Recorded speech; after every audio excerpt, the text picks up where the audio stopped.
Sejam bem-vindos hoje, prepare-se, porque o que vai ter de coisa boa nesse programa.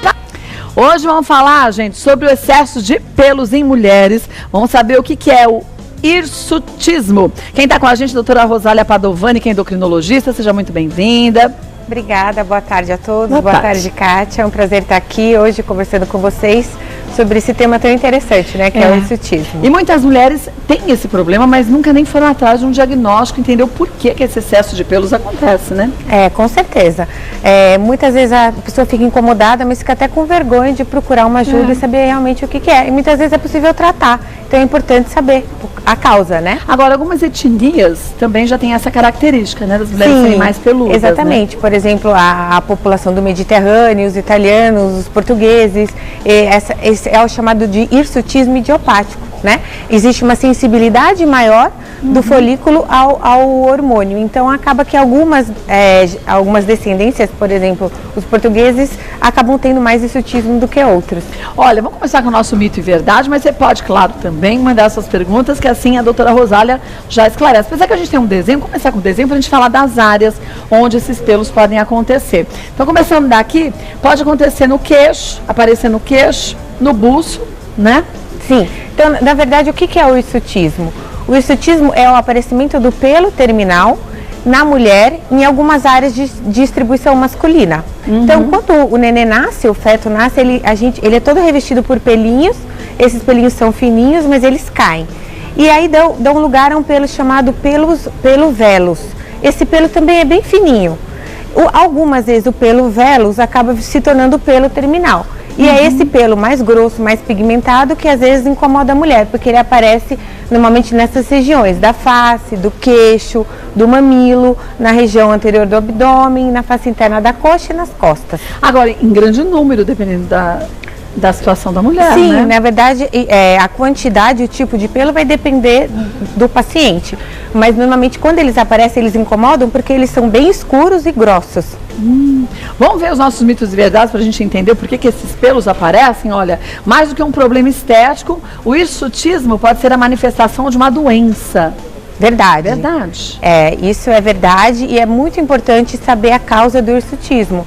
Por exemplo, um tumor de ovário, um tumor de adrenal pode causar hirsutismo, assim como, por exemplo, a síndrome do ovário policístico. Então, sempre que esse hirsutismo aparece, é importante saber se ele está isolado, que é só a queixa do pelinho, ou se a mulher, além do pelinho, tem outras queixas, como pele oleosa, queda de cabelo, virilização. O que é virilização? É aparecimento de massa muscular na mulher, a voz começa a ficar rouca, às vezes acontece um aumento do clitóris, né? Então, tudo isso pode indicar que não seja só um hirsutismo idiopático simples, que tenha outra doença por trás, como, por exemplo, um tumor de ovário adrenal, que precisa ser tratado. Então, na verdade, esse excesso de pelos pode ser um sintoma de uma outra doença, né? Sim, com certeza. Vamos ver mais uma. Só afeta mulheres durante os períodos férteis. Mito. Mito, né? Mito. Normalmente o hirsutismo idiopático, ele começa na idade pré-puberal, mas o hirsutismo pode, por exemplo, aparecer numa paciente mais idosa. E aí é o mais importante, é aí que a gente realmente tem que investigar a causa, porque normalmente não é o idiopático, é o hirsutismo causado por outras causas doenças, né? mais importantes. Tá. Vamos ver mais uma. O hirsutismo pode ser causado por um tumor, como você disse. Sim, como eu disse, por né? um tumor de ovário ou um tumor de adrenal, por exemplo. Olha, aqui dá pra ver bem aquele pelo mais grosso que você disse. Parece uma barba masculina. Sim, não é? Uma mulher e na verdade parece uma barba, porque ele é bem grosso e ele é bem escuro, né? Então, quer dizer, tem que analisar bem o que tá levando a esse hirsutismo, né? Vamos ver mais uma. Alguns medicamentos também podem ocasionar excesso de pelos nas mulheres. Sim, algumas medicações, como por exemplo a ciclosporina, o ácido valproico, o metirapona, podem levar ao hirsutismo. E aí é só parar a medicação ou substituir, caso seja possível. É óbvio que antes tem que falar com um especialista, com o médico que prescreveu, e aí você consegue melhorar. Muito bem, vamos ver mais uma. Se depilar com frequência faz nascer mais pelos. Não, se fosse assim, a gente já estava um pelo ambulante. Só, né? Com certeza, é totalmente ao contrário. Então, o tratamento do hirsutismo, ele pode ser tanto medicamentoso quanto não medicamentoso. E dentre os tratamentos não medicamentosos, nós temos a depilação com cera, a depilação a laser e a fotodepilação, que é com luz pulsada. Isso ajuda muito no tratamento. A fotodepilação seria, como popularmente a gente diz, a depilação definitiva, né? Então, tanto a laser quanto a luz pulsada são consideradas depilação definitiva. Por quê? Porque elas vão tratar o folículo piloso, levando a atrofia do folículo piloso e aí, ao longo prazo, diminuindo os pelinhos, né? É diferente da depilação a cera. A depilação a cera, ela tira o pelinho com a raiz. Então, o pelo acaba demorando mais para nascer, mas ele nasce. Já as outras duas, elas são definitivas. A diferença de uma para outra é a temperatura que vai ser atingida no folículo. A depilação, a luz pulsada, a temperatura chega a uns 70 graus e a laser a 300 graus. Então, a laser é no folículo, né? Sim, sim. Então, a luz se transforma em calor no folículo e atrofia o folículo. Então, quer dizer, com um laser seria mais eficiente para a gente ter essa depilação definitiva, né? Com certeza. É mais rápido. Sim, o tratamento é mais rápido. Vamos ver mais uma. Mulheres com pele oleosa apresentam mais pelos do que pessoas com pele seca. Mito. Porque nem sempre o hirsutismo ele vem acompanhado do hiperandrogenismo. O que é hiperandrogenismo? É o aumento do androgênio, que é a testosterona. Então, às vezes, o hirsutismo vem de forma isolada. Então, é só o pelinho que está incomodando e não tem os outros sinais e sintomas. Mas o que acontece é que, às vezes, pelo hiperandrogenismo, a pele fica oleosa, tem queda de cabelo e também tem o hirsutismo, então as pessoas acabam correlacionando uma coisa com a outra, né? Vamos ver o último mito, a verdade? A resposta do tratamento ao hirsutismo é demorada. Verdade. Verdade. Sim, isso vai depender. É importante você ver a primeira coisa, qual é a etiologia do hirsutismo. Por que eu estou tendo isso? Por que você está tendo isso? E daí o tratamento da causa vai depender a resposta, o tempo de resposta ao tratamento. Óbvio que se for uma causa tumoral, por exemplo, a partir do momento que você trata o tumor, retira o tumor, logo os pelos começam a cair e melhorar. Se for um hirsutismo idiopático, daí é muito tratamento com laser, 10 sessões, depende do paciente, até que esse pelo realmente acabe e a pessoa fique satisfeita com o tratamento. Bom, volto que tem tanta dúvida. A gente já esclarece algumas dúvidas com a doutora Rosália. Mande suas perguntas. Bom, voltando com a doutora Rosália, vamos para as dúvidas que surgiram, ó. Cristiane, o hirsutismo pode ocorrer mesmo se a mulher não tiver síndrome do ovário policístico e nem taxas hormonais alteradas? Sim, Cristiane, é aquilo que eu expliquei para vocês anteriormente, o hirsutismo chamado idiopático, que é o hirsutismo que aparece de forma isolada. Na verdade, o que acontece é uma hipersensibilidade do folículo piloso ao androgênio.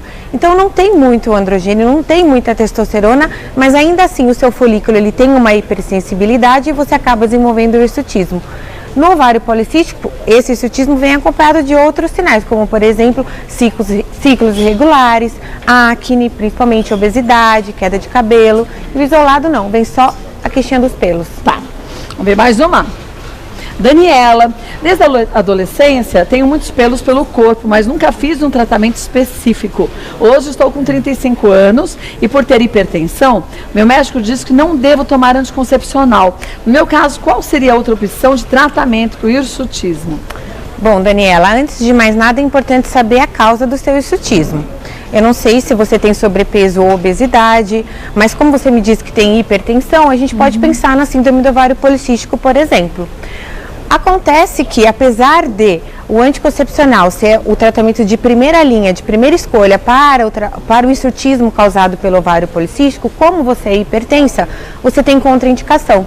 Então, você poderia usar o tratamento com antiandrogênico, por exemplo, a espironolactona, ou fazer o tratamento não medicamentoso, que é a base de depilação com cera ou com laser. Lembrando sempre que se você não pode tomar um anticoncepcional, e se você fizer o tratamento com antiandrogênico, como por exemplo a espironolactona, você tem que ter certeza que você não vai engravidar, ou seja, usar outro tipo de método preservativo. Contraceptivo, né? Porque caso isso aconteça e o seu feto seja do sexo masculino, esse antiandrogênico ele vai dificultar toda a diferenciação do sexo masculino, ou seja, desenvolvimento... Interfere hormonalmente? Hormonalmente no bebê. Puxa. Então é muito importante isso. Caso você opte por esse tipo de tratamento sem o anticoncepcional, tem que ter certeza que não vai engravidar. Então, Daniela, conversa com o seu médico direitinho, viu? Vamos ver mais uma. Rose, eu tenho pelo grosso e bem escuro. Além disso, minha pele é muito seca. O que posso fazer para melhorar? Bom, Rose, é isso que eu também falei anteriormente. Eu acho que o tratamento com a cera ou com laser pode ajudar muito você. E além disso, você tem que descartar, novamente falando, a causa desse hirsutismo. Se você tem o pelo grosso e escuro, você pode ter o hirsutismo por o hiperandrogenismo, né? Então você tem que saber qual é a causa. Algumas vezes, o hipotireoidismo também pode levar ao hirsutismo. E o hipotireoidismo da pele seca. Então pode ser que ela tenha. Pode ser que seja o caso dela, Rose. Então é importante ver se o seu tireoide está funcionando bem também. E muita gente sofre com problemas de tireoide, mas nunca fez nem o exame, né? Exatamente.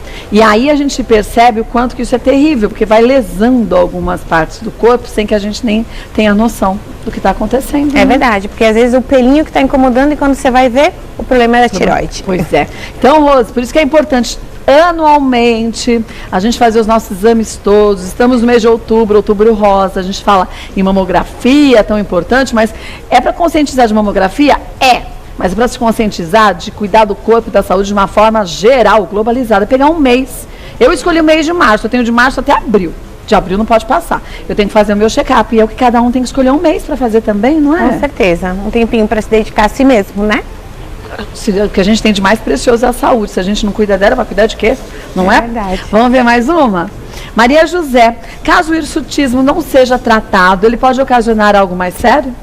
Não o hirsutismo em si, mas o que está levando ao hirsutismo, sim. Como eu falei, o hirsutismo é simplesmente o sinal, e ele pode ser o sinal de uma doença mais grave, como por exemplo um tumor, como por exemplo a síndrome do ovário policístico, que pode aumentar o risco de pressão alta, de diabetes, né, de infarto. Então, por isso eu estou enfatizando sempre isso, e é o que é o mais importante, saber a causa do problema para poder ser tratado de forma adequada. Na verdade, o hirsutismo pode ser só um sintoma. Exatamente. Como ela disse bem, o problema que é grande, muitas vezes está lá atrás, meio camuflado. E a gente se incomoda com o pelo, né? Exatamente. Vamos ver mais uma, é a última pergunta da Cleide. Queda de cabelo também pode ser uma consequência do hirsutismo? Sim. Pode? Sim, porque na verdade o que leva ao hirsutismo, se for o hiperandrogenismo, ele vai estar levando também a queda do cabelo e a pele oleosa. Então, por isso, de novo, sempre saber a causa. Olha, gente, nosso espaço aqui é importantíssimo para a prestação de serviços mesmo, para a gente aprender justamente isso. Que às vezes o que parece ser um grande problema pode ser só um sinal que o teu problema mesmo está em outro caso que você nem imagina. Então, vá ao médico direitinho, perceber qualquer alteração, não só em pelos, em textura de pele, em sintomas, faça seus exames e siga a orientação do seu médico. Se ele falar para você seguir aquele caminho, siga, porque ele estudou e continua estudando, que vai estudar medicina a vida toda, para conseguir se atualizar e trazer as novidades tecnológicas também, porque a medicina muda tanto de ano em ano, né? Muda, com certeza. E é importante, Kátia, quando o paciente ele vai ao médico se queixar do hirsutismo, ele já ir com todas as perguntas que o médico vai fazer para ele já pensadas. Sim. Por exemplo, quanto tempo esse hirsutismo apareceu, com que idade ele apareceu, em quais áreas, a quantidade, né? Porque tudo isso vai influenciar, se tem outro sintoma associado, pressão alta, pele seca, queda de cabelo. Então, tudo isso vai ajudar o médico a saber que exame ele vai pedir e a poder fazer, então, o diagnóstico correto. E depois, cabe a gente seguir a orientação certinho para a gente ter os resultados corretos, né? Isso não adianta ter mesmo. um excelente diagnóstico, essa parte da gente, a gente não faz. Vou passar para vocês contatos da doutora Rosália Padovani. O site é o www.rosaliapadovani, com i no final, .com.br. Lá você tem tudo sobre o trabalho dela e se quiser sugerir algum tema, fique à vontade. A doutora Rosália volta a Mulheres e a gente esclarece para você. Obrigada mais uma vez. Obrigada a você. Foi um prazer, O prazer é meu. Espero mais vezes. E aí, Joãozinho? Não existe maior riqueza que a saúde, né? Nossa, nem E a fale. no- Eu comentava isso com a doutora Rosália. É verdade, você tem toda a razão. E a gente não pode brincar, né? Relaxou, não tem a segunda chance. Dançou. Não.